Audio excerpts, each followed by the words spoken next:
Hello everybody, my name is Mahalia all the way from South Africa. We had an incredible time in the presence of the Lord at Worship at the Gates 2017 here at the International Christian Center, Mombasa. It was really just so amazing to worship God with our brothers and sisters and really to come together in a time of fellowship where we lift up our God and we sing praises unto our God. We know that as we give God the praise, He moves things around for us, and it's really just been so incredible to praise and worship God with our brothers and sisters. We're so delighted to be here, and we are just so grateful to God for the opportunity to come all the way from South Africa and minister what God has placed in our hearts and to share that message of hope.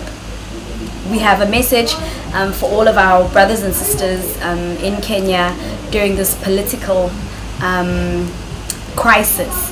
We'd like to direct you in the Word of God. The Bible says in Proverbs 3 verse 5 to 6, it says, "Trust in the Lord, lean not on your own understanding, and in all your ways acknowledge Him, and He shall direct your path."